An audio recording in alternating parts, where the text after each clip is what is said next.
नमस्कार, आप देख रहे हैं स्वदेश आर। मैं हूं आपके साथ प्रशांत पांडे। अगले आधे घंटे आपके स्क्रीन पर आने को तैयार अब तक की बड़ी और खास खबरें। सबसे पहले खबर इंश्योरेंस जगत से। इरडा ने इंश्योरेंस कंपनियों के कुल खर्चों के अधिकतम लिमिट और कमीशन पर रिवाइज्ड ड्राफ्ट जारी किया है। पूरी डिटेल्स दे रहे हैं हमारे सहयोगी अनुराग शाह। अनुराग, बताएं आखिर किस तरह की नई जो व्यवस्था इस रिवाइज में वो क्या है?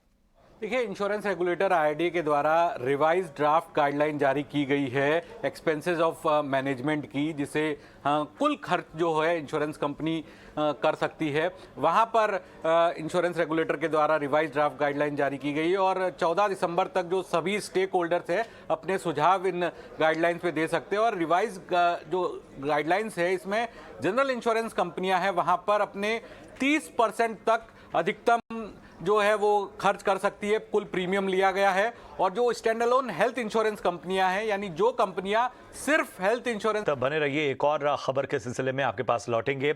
इरडा ने मौजूदा टैरिफ को हटाने का प्रस्ताव दिया है। एक्सक्लूसिव खबर को लेकर अनुराग शाह लगातार हमारे साथ बने। अनुराग, पूरी जानकारी आपसे चाहेंगे।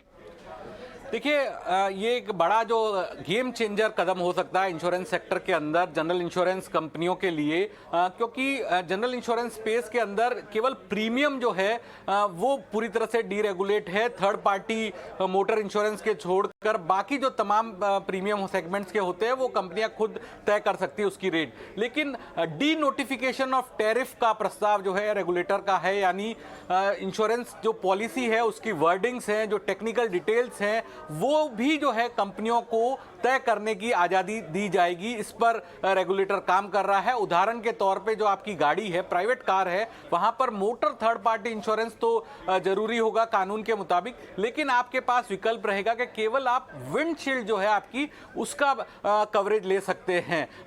कमर्शियल स्पेस के लिए, ये कमर्शियल इंश्योरेंस के लिए काफी बड़ा कदम होगा। एक और उदाहरण के तौर पे अगर आप कोई कमर्शियल एस्टेब्लिशमेंट है, वहां पर केवल आपको फायर इंश्योरेंस लेना है मात्र 6 महीने का, तो उस तरह के भी विकल्प रहेंगे। तो फ्रेगमेंटेड प्रोडक्ट जो है वो कंपनियां दे पाएगी। अभी तक जो बंदिशें होती थी कंपनियों पे, प्रीमियम रेट तो तय करने की आजादी होती थी, लेकिन जो पॉलिसी वर्डिंग्स हैं जो प्रिस्क्राइब फॉर्मेट में सालों से चल रही है, तो वो कंपनियों को फॉलो करना जरूरी होता था। लेकिन डी नोटिफिकेशन ऑफ टैरिफ के बाद कंपनियों को पूरी आजादी मिल जाएगी।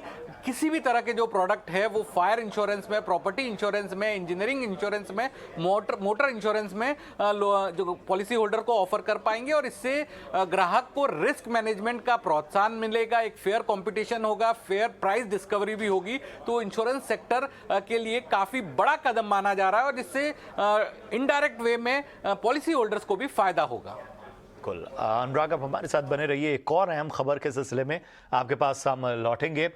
एलआईसी अपनी जीवन अमर और टेक टर्म की जगह 2 नई टर्म पॉलिसीज लॉन्च करने जा रहा है। ईटी नाउ स्वदेश को सूत्रों के हवाले से मिली जानकारी के मुताबिक नई पॉलिसीज का प्रीमियम अब वापस ली गई पॉलिसी से ज्यादा होगा। इस खबर पर ज्यादा जानकारी के साथ अनुराग हमारे साथ लगातार बने हैं। अनुराग, पूरी जानकारी इस मामले में आपसे चाहेंगे। बड़ा बदलाव इस वक्त हम देख रहे हैं एलआईसी में।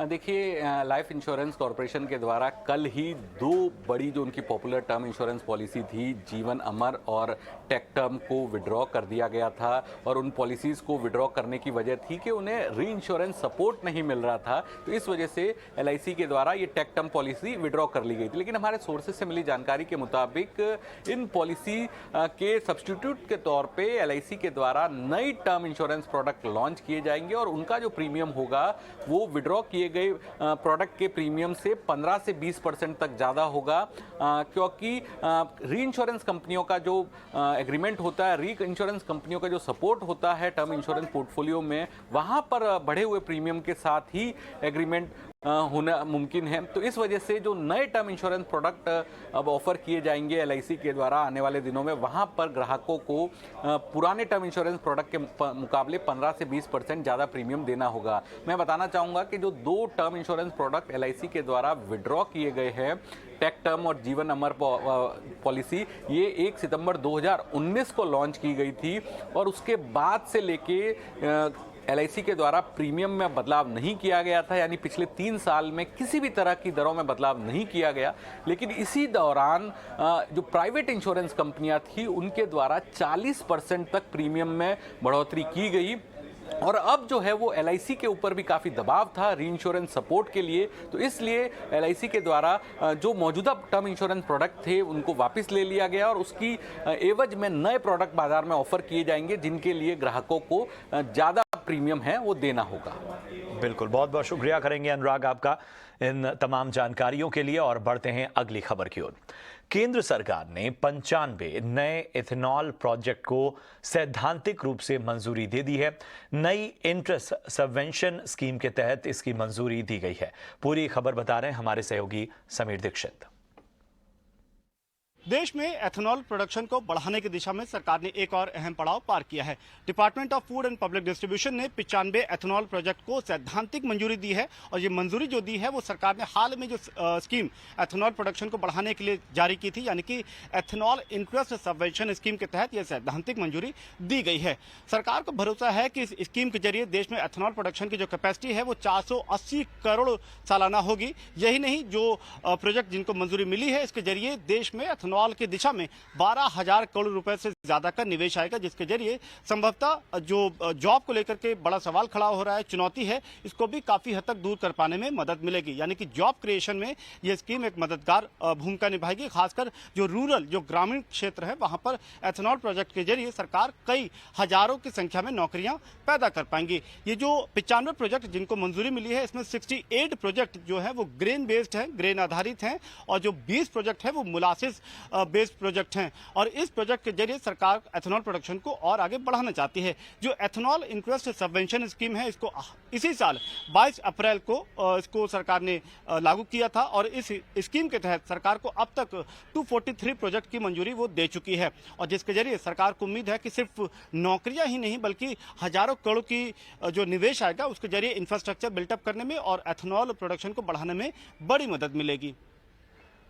बिल्कुल, बढ़ते आगे। अमेजॉन ने ग्लोबल स्तर पर छंटनी का ऐलान किया है। इसकी मार अमेजॉन इंडिया पर भी पड़ सकती है, लेकिन जबरन जॉब से निकालने के मामले में श्रम मंत्रालय ने अमेजॉन इंडिया को नोटिस जारी किया है। इसमें बेंगलुरु में डेप्यूटी चीफ लेबर कमिश्नर के सामने पेश होने को कहा गया है। IT कंपनियों के कर्मचारियों के अधिकारों के लिए काम करने वाली NITES ने याचिका दायर की थी, जिसमें केंद्र सरकार और राज्य सरकार से श्रम अधिकारियों से अनैतिक और अवैध छंटनी की जांच करने का अनुरोध किया गया है। और चलिए अब बात करते हैं आज के बाजार की। बाजार में आज सीमित दायरों में कारोबार देखने को मिला। आखिरी कारोबारी घंटे में निफ्टी दिन के निचले स्तरों पर पहुंचकर 18,260 के ऊपर बंद हुआ। वहीं आज निफ्टी बैंक ने 272 अंकों की तेजी के साथ एक बार फिर नई ऊंचाई को छुआ। बाजार में हुए एक्शन की पूरी डिटेल्स दे रही हैं हमारी सहयोगी प्रियंका उप्पल आनंद। देखिए, बाजार में आप दो तरह का एक डायरेक्शन देख रहे थे। एक तो रेंज में आपको निफ्टी दिखा, आपको कहीं ना कहीं small mid cap index range में दिखाई दिया, स्मॉल कैप में आउट परफॉर्मेंस हुई, और बैंक निफ्टी को तो लगातार अपनी एक अलग ही चाल चल रहा है। आज 7वां दिन है जब आप फिर से बैंक निफ्टी को, PSU बैंक इंडेक्स को स्पेशली एडवांसेस के साथ बंद होते हुए देख रहे हैं। पहले निफ्टी की बात करते हैं। हम एक गैप के साथ खुले और उसके बाद खुलने के बाद ही कुछ समय बाद हमने एक सेलिंग प्रेशर देखा। 70 ऑड पॉइंट्स आप लूज कर देते हैं निफ्टी पर, और टॉप लूजर्स जो इसमें टॉप लूजर्स में आपको अदानी पोर्ट जैसे काउंटर और अदानी एंटरप्राइज जैसे काउंटर्स रहे। लेकिन एट द सेम टाइम किन स्टॉक्स में स्ट्रेंथ थी और जिसके साथ ये बंद हुए स्टॉक्स, उसमें अपोलो हॉस्पिटल आज का टॉप गेनर था। स्टॉक लाइक फिर से SBI बैंकिंग स्टॉक्स का सहारा मिला। बजाज फाइनेंस वापस आपको लौटता हुआ दिखा। JSW स्टील की पार्टिसिपेशन दिखी। तो मेटल इंडेक्स ने भी एक रिकवरी मोड दिखाई। बजाज ट्विंस में से बजाज फाइनेंस आपको वापस आता हुआ दिखाई दिया, और बैंक से तो अलग ही एक मूव चल रही है। लगातार 7 दिन से आप देख रहे हैं कि PSU बैंक इंडेक्स जो है वो परफॉर्म कर रहा है, आउट परफॉर्म कर रहा है, एडवांसेस पे बंद हो रहा है। एट द सेम टाइम आज स्मॉल कैप इंडेक्स में फिर भी मूवमेंट थी। आप स्मॉल कैप इंडेक्स को देखें तो उसने निफ्टी को भी आउट परफॉर्म किया। अब कुछ मिड कैप गेनर्स की अगर हम यहाँ बात करें तो उसमें कई सारे स्टॉक्स जो निकल कर आए। हमने पूरे कुछ पॉकेट्स थी जिनको इनफैक्ट स्पेसिफिकली बात करनी चाहिए, लाइक फर्टिलाइजर पॉकेट पॉकेट्स की बात करनी चाहिए, वहां पर आपको बड़ी मूव दिखी। सीमेंट स्टॉक में कुछ स्टॉक्स थे, कुछ financial institution like AB capital में बड़ी मूव देखने को मिली। साथ ही दूसरे जो काउंटर्स थे उसमें जीएमआर इंफ्रा हो, कंटेनर कॉर्प हो, वहां पर आपको मिड कैप गेनर्स जैसे काउंटर्स सामने निकल कर आए। एक स्टॉक और निफ्टी का स्टॉक है जिसकी बात करनी होगी, ऑटो स्टॉक में मारुति, वहां पर यूबीएस की एक रिपोर्ट आई, 12,000 का लक्ष्य की बात की गई और वहां पर आप थोड़ी सी मार्जिनली स्ट्रेंथ जरूर देख रहे हैं।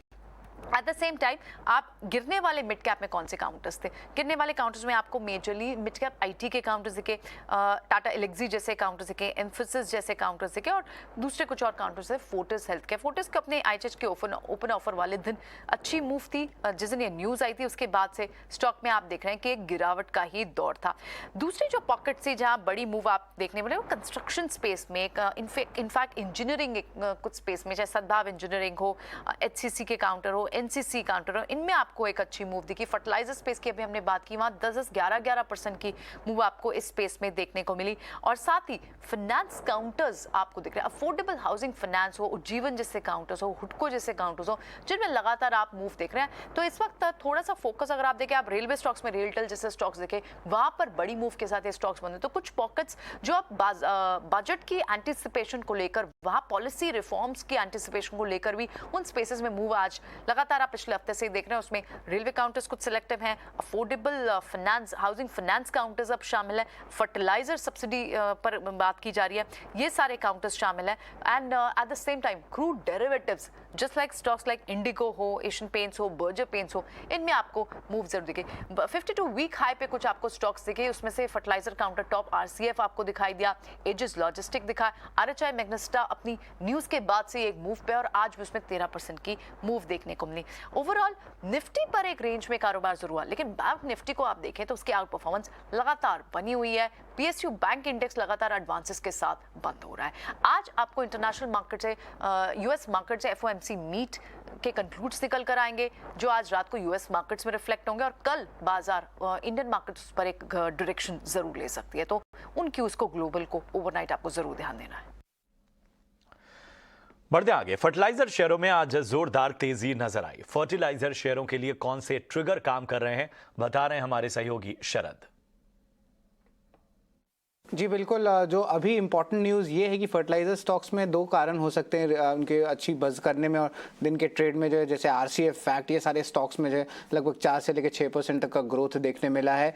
और इम्पॉर्टेंट बात ये है कि जो उनके जो प्राइसेस हैं, जो करंट डोमेस्टिक प्राइसेस है, वो जो है थोड़ी सी ज़्यादा सब्सिडी प्राइसेस से ज़्यादा ट्रेड कर रहे हैं अभी। और दूसरा बात ये भी है कि रिपोर्ट्स आ रहे हैं बाजार में, खबर ये आ रही है कि और थोड़ी सी सब्सिडी में जो है इंक्रीज इस वित्त साल में देखने मिल सकती है। अगर इंडस्ट्री बस के बारे में बात करें तो ग्लोबली जो है रशिया एक्सपोर्ट ड्यूटी लगा रही है लगभग 24% का, ऑफकोर्स उनके एनर्जी सिक्योरिटी इश्यूज के कारण। उसके अलावा जो डोमेस्टिक की सब्सिडीज की बात करें तो ऑलरेडी डबल से ज़्यादा हो चुका है FY23 के लिए।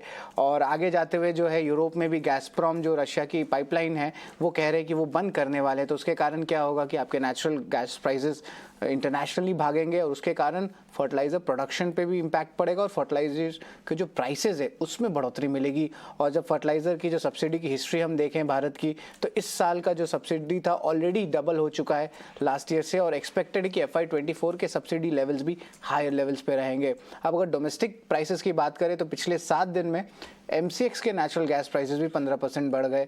और अगर इंटरनेशनली देखें तो वो लगभग 10 से लेकर 12% का जो ग्रोथ है 7 दिन में वहाँ पे भी देखने मिला है। तो ये सब सारे इंपॉर्टेंट फैक्टर्स के कारण जो है फर्टिलाइजर स्टॉक्स में जो है अच्छी तेज़ी देखने मिल रही है। और इंपॉर्टेंट बात यह है कि आगे क्या होगा फर्टिलाइजर इंडस्ट्री के लिए, इस पर हम फोकस करेंगे। सबसे पहला बात यह है कि अगर एक्सपोर्ट ड्यूटी लगेगा तो हमारा जाहिर से है कि कॉस्ट ऑफ इम्पोर्ट बढ़ जाएगा, $70 प्रति टन से बढ़ेगा। और सब्सिडी जो है FY24 के लिए ये भी एलिवेटेड रहने वाली है। और जो डोमेस्टिक इंडस्ट्री हालांकि इंपोर्टेड फर्टिलाइजर्स को धीरे धीरे स्टॉकअप कर रही है, तो सिक्योरिटी इश्यूज का कोई टेंशन नहीं है। पर हमेशा याद रखिए, जो ग्लोबल प्राइसेस होते हैं, डोमेस्टिक प्राइसेस होते हैं, दोनों में एक डिफरेंशियल रहता है, हमेशा डोमेस्टिक प्राइसेस बढ़े रहते हैं। तो इसलिए जो है सब्सिडीज परपेचुइटी लेवल पे चलती है फर्टिलाइजर्स के लिए। तो एक तरफ फर्टिलाइजर शेयरों में तेजी, तो दूसरी तरफ बढ़ती फर्टिलाइजर सब्सिडी ने सरकार की फिक्र बढ़ा दी है। सब्सिडी पर लगाम लगाने के लिए एक इंटर मिनिस्ट्रियल ग्रुप की बैठक हुई, जिसकी पूरी डिटेल्स दे रहे हैं प्रकाश प्रियदर्शी। देखिए, सूत्रों के हवाले से हमें एक्सक्लूसिव जानकारी मिल रही है कि लगातार बढ़ती फर्टिलाइजर सब्सिडी को कम करने के मकसद से सरकार ने एक बड़ी बैठक की है। इंटर मिनिस्ट्रियल ग्रुप की एक अहम बैठक हुई है जिसमें अलग अलग मंत्रालयों के टॉप ऑफिशियल्स शामिल हुए हैं। ये बैठक पिछले हफ्ते हुई जिसमें इस बात की रणनीति बनी कि कैसे बढ़ते हुई फर्टिलाइजर सब्सिडी पर लगाम लगाई जाए। सूत्र हमें बता रहे हैं कि इस बैठक में वित्त मंत्रालय, fertilizer ministry, petroleum ministry, agriculture ministry के टॉप ऑफिशियल्स शामिल हुए। साथ ही साथ नीति आयोग के टॉप ऑफिशियल्स भी इस बैठक में शामिल हुए। इस बात की रणनीति बनी कि मौजूदा हालात में कैसे फर्टिलाइजर सब्सिडी पर लगाम लगाई जाए, वो कौन कौन सी रणनीतियां हो सकती है, इस पर चर्चा हुई। सूत्र हमें भी बता रहे हैं क्योंकि गैस की ऊंची कीमतों की वजह से भी फर्टिलाइजर सब्सिडी में बढ़ोतरी हो रही है, लिहाजा जो संबंधित कंपनियां हैं ONGC और गेल को भी इस बैठक में शामिल किया गया। सूत्र हमें बता रहे हैं कि ONGC और गेल ने एक प्रेजेंटेशन दिया जिसमें इस बात पर चर्चा हुई कि मौजूदा जो गैस प्राइसिंग का फॉर्मूला है वो क्या है, करंट प्राइसिंग की स्थिति क्या है, और साथ ही साथ कैसे आने वाले दिनों में गैस इंपोर्ट को डाइवर्सिफाई किया जाए ताकि प्रीमियम देने की जरूरत ना पड़े और कीमतों में कुछ कमी रखने में मदद मिल सके। सूत्र हमें बता रहा है कि फर्टिलाइजर मंत्रालय ने एक प्रेजेंटेशन दिया कि कैसे उसकी रणनीति है कि अगले 3 साल में यूरिया इंपोर्ट को पूरी तरीके से खत्म कर दिया जाएगा। साथ ही साथ सिर्फ एक्टिव फार्मर्स को ही फर्टिलाइजर सब्सिडी दी जाए, इस मसले पर भी चर्चा हुई और रणनीति तैयार की गई। सूत्र हमें बता रहे हैं कि इस तरह की 2 और बैठकें होंगी, उसके बाद फाइनल रिपोर्ट जो है वो तैयार किया जाएगा। जैसा कि आपको पता है कि अब तक 2,15,000 करोड़ रुपए की जो फर्टिलाइजर सब्सिडी है उसको सरकार ने स्वीकार कर लिया है चालू वित्त वर्ष में। हालांकि मंत्रालय कुछ और सब्सिडी की मांग कर रही है। इसके अलावा फर्टिलाइजर मंत्रालय ने अगले वित्त वर्ष के लिए करीब 2,55,000 करोड़ रुपए की फर्टिलाइजर सब्सिडी का बजट प्रपोजल जो है वो दिया है। बढ़ते आगे, 1 साल पहले तक न्यू एज टेक्नोलॉजी कंपनियों की बाजार में धूम थी। मार्केट एक्सपर्ट से लेकर बड़े बड़े दिग्गज brokerage house, Paytm, Nykaa, Zomato, delivery और पॉलिसी बाजार जैसी कंपनियों के शेयर में पैसा लगाने की सलाह दे रहे थे। हालांकि किसी ने यह नहीं कहा था कि क्या आने वाले वक्त में यहां पर जोखिम हो सकता है। तो क्या ये वक्त इन न्यू एज टेक्नोलॉजीज कंपनियों पर भरोसा बरकरार रखने का है या फिर इनसे हाथ खींच लेने का? इस पूरे सेक्टर पर एक बेहतरीन रिसर्च लेकर हमारी सहयोगी मानसी दवे हाजिर हैं। मानसी, बताएं क्या है आपकी रिसर्च में? न्यू एज टेक्नोलॉजी स्टॉक्स इन दिनों फोकस में है और कई सारी खबरें आती हुई दिख रही है। एनालिस्ट का भी ये मानना है कि न्यू एज टेक्नोलॉजी स्टॉक्स जो हैं उनसे इस वक्त दूर रहना चाहिए। कुछ इंटरेस्टिंग फैक्ट्स हैं न्यू एज टेक्नोलॉजी स्टॉक्स से जुड़े हुए जो मैं आपको बताने जा रही हूँ। 3 स्टॉक्स का यहाँ पर हम जिक्र करेंगे। एक है कार्ट्रेड टेक्नोलॉजीज, दूसरा है PB फिनटेक और साथ ही पेटीएम की बात करेंगे। शुरुआत कार्ट्रेड टेक्नोलॉजी से करते हैं। कार्ट्रेज टेक्नोलॉजी एक न्यू एज कंपनी है और इससे जुड़ा इंटरेस्टिंग फैक्ट ये है कि इनका मार्केट कैप जो है वो करंट सिचुएशन पर बिलो IPO साइज पर नजर आ रहा है। IPO साइज की अगर बात करें, फंड रेज हुआ था 2,999 करोड़ का कंप्लीट OFS के जरिए और मार्केट कैप जो है इस वक्त 2,300 करोड़ का है। तो क्लियरली IPO साइज से मार्केट कैप जो है वो कम है, बिलो द IPO साइज कह सकते हैं मार्केट कैप नजर आ रहा है। इशू प्राइस 1618 का है और करंट मार्केट प्राइस 484 का। आपको ये भी बता दें 2014 में कंपनी ने फंड रेज किया था 301 रुपए प्रति शेयर के दाम पर। दूसरा स्टॉक आ जाइए PB fintech. Current market price जो है वो 2017 के वैल्यूएशन से कम है। 2017 के वैल्यूएशंस की अगर बात करें, कंपनी ने फंड रेज किया था वाया राइट्स इश्यू 520 रुपए प्रति शेयर के दाम पर और करंट मार्केट प्राइस जो है उससे कम 395 रुपए के लेवल्स पर है। तो क्लियरली ये भी एक इंटरेस्टिंग फैक्ट। तीसरी कंपनी जो कि न्यू एज टेक्नोलॉजी कंपनीज की लिस्ट में शामिल है ये है पेटीएम और पेटीएम से जुड़ी इंटरेस्टिंग फैक्ट ये है कि IPO साइज जो है वो 60% है उसके मार्केट कैप का। जी हाँ, मार्केट कैप 31,200 करोड़ का है और IPO साइज की अगर बात करें, फंड रेज के जरिए 18,300 करोड़ का यहां पर देखने को मिला, जिसमें OFS का हिस्सा 10,000 करोड़ का था और फ्रेश इशू जो है वो 8,300 करोड़ का था। तो क्लियरली कुछ चीजें हैं जो कि काफी इंटरेस्टिंग नजर आ रही हैं, जैसे कि कार्ट्रेड टेक्नोलॉजीज में मार्केट कैप जो है वो टोटल IPO साइज से नीचे है। PB फिनटेक में करंट मार्केट प्राइस जो है वो 2017 के वैल्यूएशन से नीचे है और पेटीएम में IPO साइज जो है वो मार्केट कैप का 60% है। ये अमूमन नजर नहीं आता लेकिन इन स्टॉक्स में देखने को मिल रहा है, इसी के चलते ये इंटरेस्टिंग फैक्ट्स हैं। और चले इसी बेहतरीन रिसर्च के साथ ही इस बुलेटिन में इतना ही। दीजिए इजाजत। आप देखते रहिए ET नाउ स्वदेश। नमस्कार।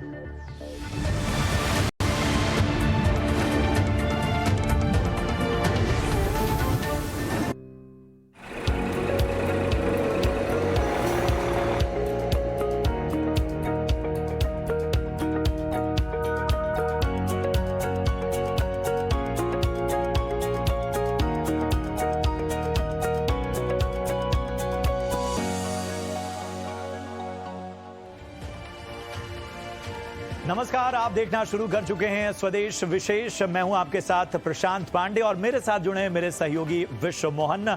और आज आपकी थाली की हम बात करने वाले हैं। एक आम थाली जिसमें होती है दाल, रोटी, सब्जी, चावल और इन्हें बनाने के लिए ज़रूरी होता है तेल और घी। ये थाली सिर्फ हमारी भूख ही नहीं मिटाती बल्कि ये हमारे आर्थिक हालात की भी कहानी कहती है।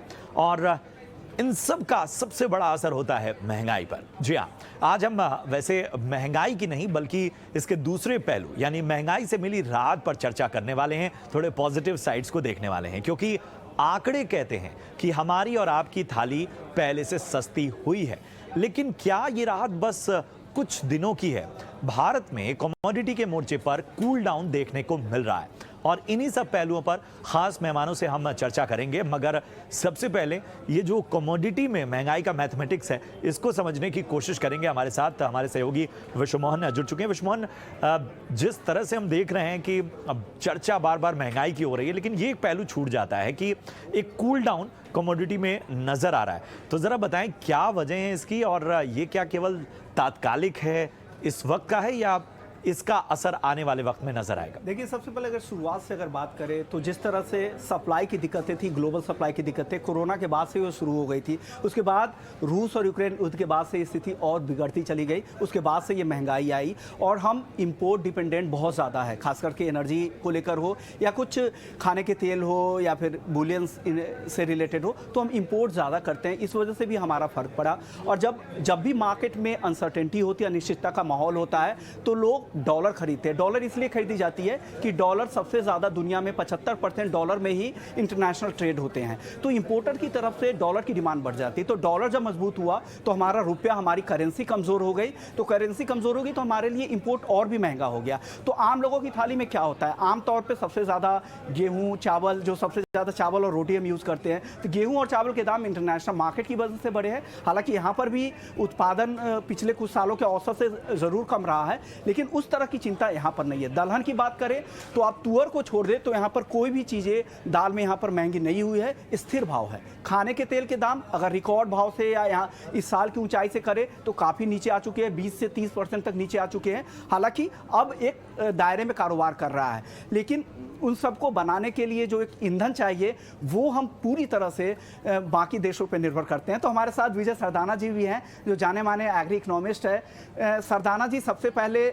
आपका स्वागत है ईटी नाउ स्वदेश पर। और मेरा सवाल आपसे यही होगा सरदाना जी, जिस तरह से रूस के साथ हमारा टाई अप बढ़ रहा है, रूस के साथ हम इंपोर्ट बढ़ा रहे हैं, 5 दिसंबर को यूरोपियन यूनियन की तरफ से रूस से होने वाले क्रूड ऑयल इंपोर्ट पर पाबंदी लगा दी जाएगी, तो क्या भारत के लिए मौका होगा? भारत को एक बागेन मिल जाएगा सस्ता क्रूड ऑयल वहाँ से इंपोर्ट करने का? भारत के लिए एक अच्छा मौका होगा अब? सबसे पहले आप सबको मेरा नमस्कार। देखिए, निश्चित रूप से इस समय जो अंतर्राष्ट्रीय स्थिति है और खासकर क्रूड को लेके, तो भारत को हर ऐसा ऑप्शन ढूंढना पड़ेगा जहां से हमें सस्ता और सस्टेनेबल वे पे क्रूड मिलता रहे। हम इस स्थिति में नहीं है कि हम किसी भी सप्लायर के साथ अपने रिलेशन खराब कर सके। और ये जरूरी भी है कि क्रूड मिले, क्वालिटी का मिले और सस्ता मिले। तो चाहे वो यूक्रेन क्राइसिस हो या गल्फ क्राइसिस हो, भारत की अपनी रणनीति रही है और मुझे लगता है वो भारत सरकार ने सही स्टेप लिया है कि यूरोप और अमेरिका के दबाव में नहीं आए हैं। और आने वाले समय में जिस तरह से ग्लोबल सिचुएशन बदल रही है, भारत और रशिया के बीच में मुझे लगता है क्रूड को लेके अच्छे समझौते हो सकते हैं। और हो सकता है कि आने वाले समय में इन्वेस्टमेंट जो रिफाइनरीज हैं, रशियन कंपनीज का इन्वेस्टमेंट भारत में बढ़े ताकि वहां से क्रूड आए, यहाँ रिफाइनिंग हो और भारत की मार्केट को सर्विस की जाए। और ये एक अच्छा लॉन्ग टर्म पार्टनरशिप हो सकता है। बिल्कुल। तो विश्वमन, साफ तौर पर विजय सर यही कह रहे हैं कि भारत को जहां से भी उसे सस्ता तेल मिल रहा है उसकी ओर देखना है और उसमें और कहीं ना कहीं जो हम सबसे बेस्ट विकल्प हैं उनकी ओर बढ़ रहे हैं। और हमारे साथ एक और खास मेहमान है जी चंद्रशेखर साहब, जाने माने कमोडिटी एक्सपर्ट। बहुत बहुत स्वागत सर आपका। और मेरा सबसे पहला जो सवाल है वो ये है कि जिस तरह से हम बात कर रहे हैं कि पहले दुनिया में सप्लाई की दिक्कतें आई, सप्लाई डिसरप्शन रहा, फिर रूस यूक्रेन वॉर, और उसके बाद हमने देखा कि हाल फिलहाल महंगाई से थोड़ी राहत मिलती हुई नजर आ रही है। आज हम बात कर रहे हैं आम आदमी की थाली की, तो आपको लगता है कि ये केवल तात्कालिक जो है राहत नजर आ रही है, या इसका असर जो है वो कई और फैक्टर्स की वजह से आने वाले समय में भी दिखेगा? ऐसा है, ये जो बात निकली है क्या महंगाई काबू में आ पाएगी, इसका 2-3 कारण है। वो कारण मैं पहले बताता हूँ। एक है क्रूड ऑयल का भाव घटने लगा है। ब्रेंट $90 प्रति बैरल से भी कम हो चुका है। तो उससे एक संकेत मिल रहा है कि ग्लोबली क्रूड का डिमांड शायद कम होते जाएगा। उसका भी एक कारण है क्योंकि चीन में लॉकडाउन है और यूरोप एक मंदी का दौर में चल रहा है। यूएस में भी मंदी के खतरे मंडरा रहे हैं वहां। तो ये सब रिसेशन है। इसके वजह से जो स्पेकुलेटिव कैपिटल है कमोडिटी मार्केट में, ये स्पेकुलेटिव कैपिटल एग्जिट हो चुका है, बाहर जा चुका है। तो ऐसा माहौल में कमोडिटी के भाव कम होते जा रहे हैं। और हम खास एग्रीकल्चर कमोडिटी के बारे में बात करेंगे तो ये जो नॉर्दर्न हेमिस्फीयर में हार्वेस्ट अभी जो चल रहा है, उसका हार्वेस्ट प्रेशर भी शामिल है। तो नॉन एग्रीकल्चर कमोडिटी और एग्रीकल्चर कमोडिटी दोनों में एक भाव में काफी अच्छा करेक्शन आया है। क्या ये करेक्शन जारी रहेगा, ये सबसे बड़ा सवाल है। और हमारा देश में हम देखेंगे तो अभी जो खरीफ का फसल है उसका आवक है बढ़ रहा है, और रबी की बुआई भी वो काम चालू है ग्रामीण क्षेत्र में। तो इसके वजह से भी और सरकार की जो नीतियां हैं, storage control on agriculture commodities, export का ऊपर पाबंदी है, चावल का एक्सपोर्ट पर पाबंदी है, गेहूं एक्सपोर्ट पर पाबंदी है। तो ये सब हम when we look at all this, तो इससे मार्केट को संकेत मिलता है कि मार्केट एक्चुअली एक नर्वस है अभी। इसके वजह से भाव अभी कम होते जा रहा है। ओके, तो ये भी वैसे चंद्रशेखर सर, आपसे अब मेरा अगला सवाल ये होगा फल और सब्जियों को लेकर, क्योंकि आमतौर पर जो रबी का जो सीज़न होता है, सर्दियों का मौसम होता है, ये फल सब्जियों के उत्पादन के लिए बेहतर माना जाता है। और इस बार के अगर मानसून की बात करें तो वो भी एक्सटेंडेड था। 30 सितंबर की बजाय अक्टूबर मिड के बाद भी मानसून बेहतर रही। तो जो मॉइस्चर चाहिए सॉइल को, ज़मीन को चाहिए, वो बेहतर मिल पाई। तो क्या लग रहा है इस बार बम्पर उत्पादन की हम रबी सीज़न में उम्मीद करें? क्योंकि चने की भी बुआई के जो अब तक के जो नंबर आए वो भी बेहतर रहे हैं, गेहूं बुआई के भी नंबर ठीक ठाक ही रहे हैं, और सरसों बुआई के नंबर भी अच्छे आ रहे हैं। तो किस तरह के उत्पादन की उम्मीद इस साल करें, और क्या इससे महंगाई को काबू में करने में मदद मिलेगी क्या?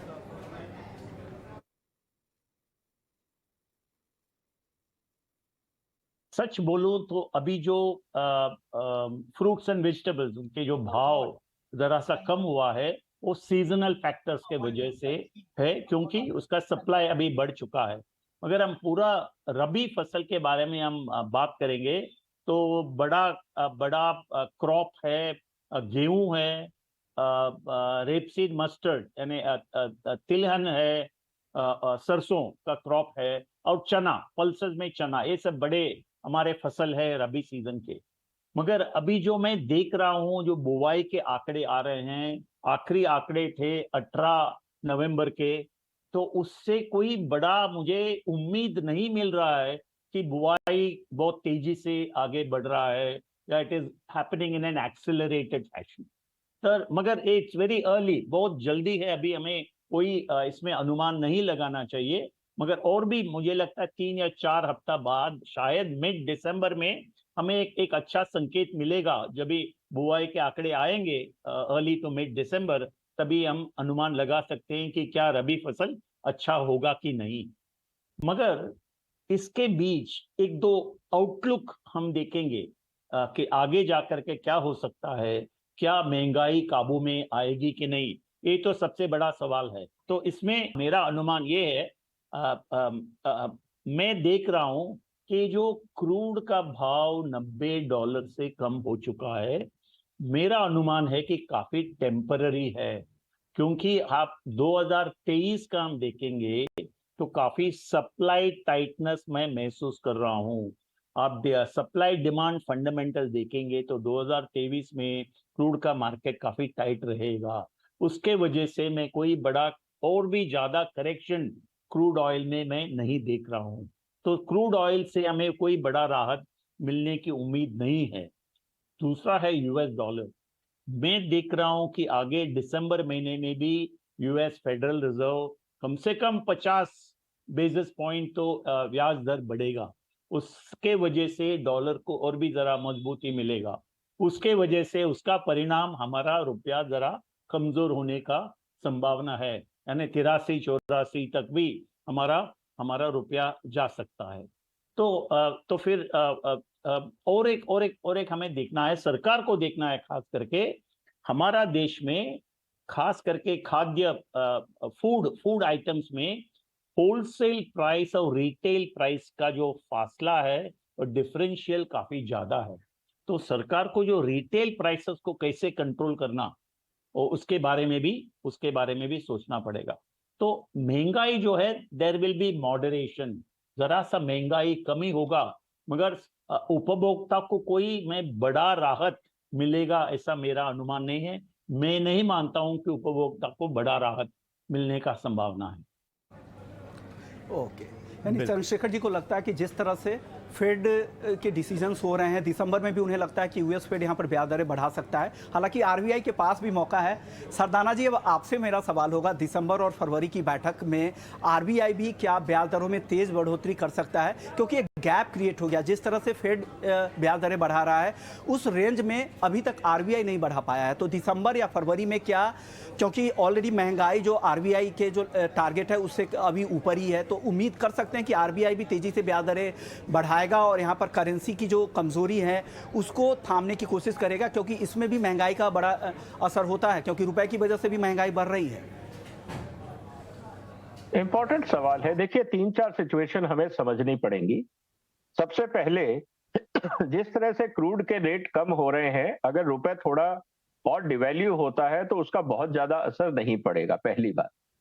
दूसरा, सबसे इंपॉर्टेंट चीज ये है कि जिस तरह से भारत में अब इन्फ्लेशन अंडर कंट्रोल आ रहा है, बेसिकली जो फूड इन्फ्लेशन है वो सीजन के हिसाब से सिचुएशन अंडर कंट्रोल है।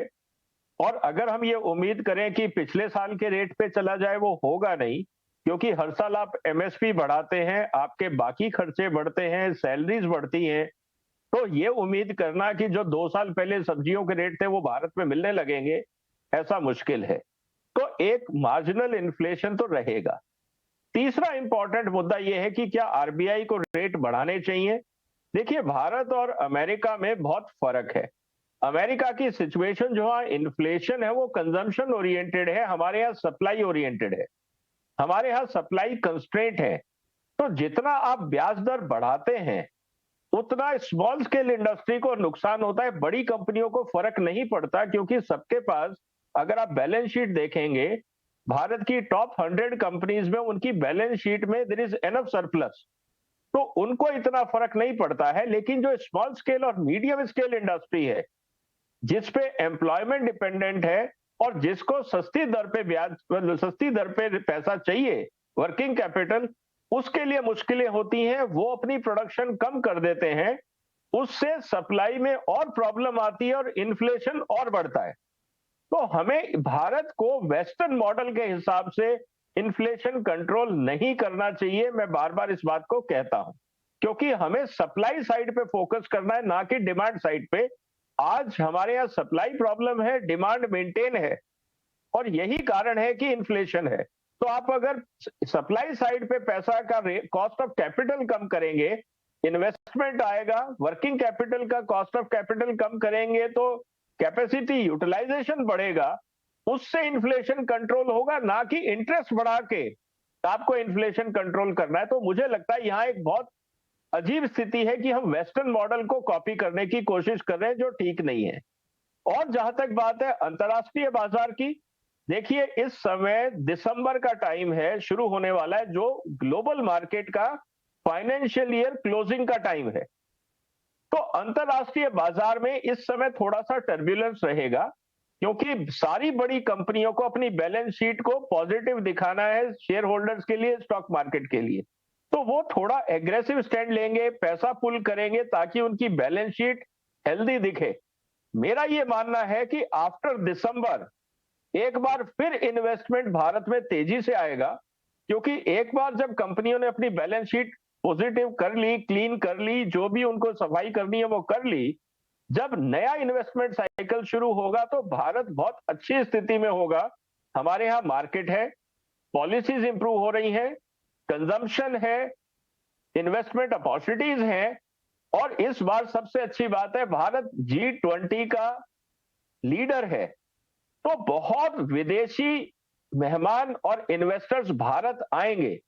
तो 2023 में आपको भारत में बहुत सारे पॉलिसी रिफॉर्म दिखेंगे, इन्वेस्टमेंट अनाउंसमेंट दिखेंगी, और हो सकता है कि आने वाले समय में 2023 में मेजर इकोनॉमिक अनाउंसमेंट्स और रिफॉर्म्स की हम बात कर सकते हैं, ताकि ग्लोबल इन्वेस्टर्स को हम अच्छी तरह से अट्रैक्ट कर सकें और बहुत सारी इंडियन कंपनीज को ग्लोबल पार्टनरशिप, चाहे वो सेल में हो, टेक्नोलॉजी ट्रांसफर में हो, और बहुत सारी चीजों का मौका मिलेगा। तो 2023 बहुत अच्छा रहेगा। ये जो एक महीना है ये थोड़ा टर्ब्यूलेंट रह सकता है, क्योंकि ग्लोबल फाइनेंशियल मार्केट्स का ईयर एंडिंग है, और हमारे यहाँ पे इस समय सिचुएशन पॉजिटिव है। लेकिन एक बात जो बात आती है फोरकास्टिंग ऑफ कमोडिटीज की, मेरा ये मानना है कि एरिया अंडर कल्टीवेशन को मैं फैक्टर अब नहीं मानता हूं, क्योंकि that can be A deceptive. Problem है वेदर की जनवरी फरवरी में जब सीड सेटिंग होता है उस समय मौसम कैसा रहेगा।